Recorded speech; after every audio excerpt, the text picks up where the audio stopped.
వీక్షకులకు స్వాగతం, నమస్కారం. బిగ్ బాస్ను బోనెక్కించాల్సిందే. 100 గొడ్డను తిన్న రాబందైనా సరే ఒక్క గాలివానకు నేల కరిచిపోతుంది. అవినీతి డ్రాకుల అవతారమెత్తి ఆంధ్రప్రదేశ్ జవసత్వాలను పూర్తిగా పీల్చేసిన జగన్మోహన్ రెడ్డి ప్రభుత్వాన్ని నిరుటి ఎన్నికల్లో పోటెత్తిన ప్రజా సునామీ అలాగే అందపాతాళానికి విసిరికొట్టింది.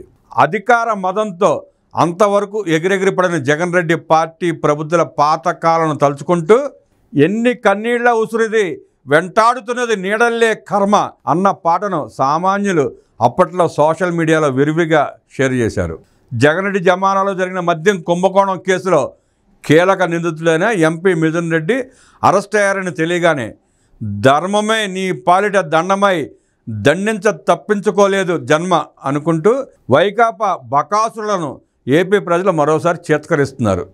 ఎంతోమంది ఆడబిడ్డల తాళిబొట్లు తెంపేసి 3,300 కోట్ల రూపాయల దాకా ముడుపులు మేసి అందులో 90% సొమ్మును బిగ్ బాస్కు చేర్చిన బందిపోట్ల ముఠా వెనుక మాస్టర్ మైండ్ మిథున్ రెడ్డి అనే సిట్ గుర్తించింది.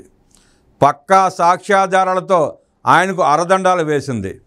జగన్ రెడ్డికి నమ్మిన బంటుగా పేరు పోసిన మిథున్ రెడ్డి ముందస్తు బెయిల్ కోసం సుప్రీంకోర్టు వరకు వెళ్ళాడు. తన వాదనలను న్యాయపాలిక కొట్టేయడంతో తప్పక మొన్న సిట్ ముందుకు వచ్చాడు. 7 అంచెల వ్యూహంతో మద్యం దందాకు తెరతీసి నెత్తుడి కూడుకు లొట్టలేసిన మహాపాపానికి ఇప్పుడు 7 ఊచలు లెక్క పెడుతున్నాడు. మా ప్రభుత్వం రాగానే రాష్ట్రంలో సంపూర్ణ మద్యపాన నిషేధం విధిస్తామంటూ 2019 ముందు జగన్ రెడ్డి అబద్ధాలు డప్పు ఎమగట్టిగా కొట్టాడు.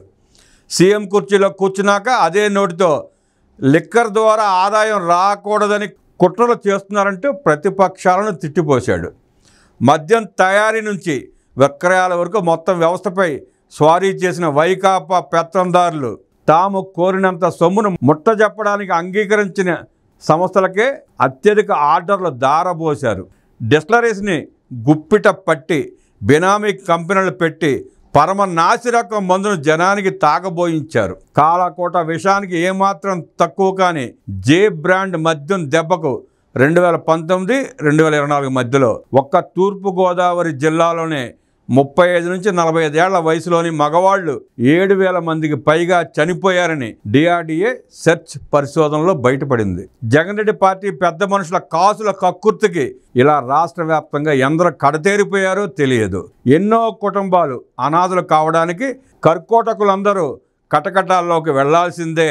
తాడేపల్లి నుంచి దుబాయ్ వరకు డన్నులు పెట్టి మద్యం ముడుపుల పైకాన్ని పోగేసిన వైకాపా ముఠ ఎన్నికల వేళ ప్రజాస్వామ్యాన్ని కొని పారేయడానికే అదే సొమ్ములోంచి కొంత వెదజల్లింది.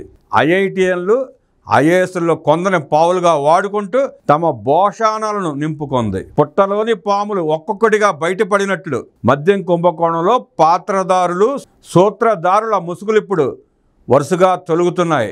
Jagan Reddy party screenplay దర్శకత్వంలో సాగిన స్వాహా పర్వం గుట్టును తేల్చడంలో మిథున్ రెడ్డి అరెస్టు ఒక అంకం మాత్రమే. జనారోగ్యాన్ని పణంగా పెట్టి మరీ అక్రమ ఆస్తులను కూడబెట్టుకున్న అంతిమ లబ్ధిదారును చట్టం ముందుకు తీసుకొచ్చేంత వరకు రాష్ట్ర ప్రభుత్వం ప్రజానికం ఆశిస్తోంది. రాజ్యాంగ ప్రమాణాలకు పాతరేసిన రాక్షసులకు కఠిన దండనలు పడేలా చూడటమే కాదు, వాళ్ళు మాయం చేసిన ప్రతి రూపాయిని వెనక్కి రప్పించాలి. జగన్ రెడ్డి సర్కారు పారించిన గరళ మద్యానికి బలైన కుటుంబాల సంక్షేమానికి ఆ సొమ్మును వినియోగించాలి. అప్పుడే బాధితులకు న్యాయం జరుగుతుంది. కూటమి సర్కారుపై ప్రజలు పెట్టుకున్న నమ్మకానికి సార్థకత లభిస్తుంది.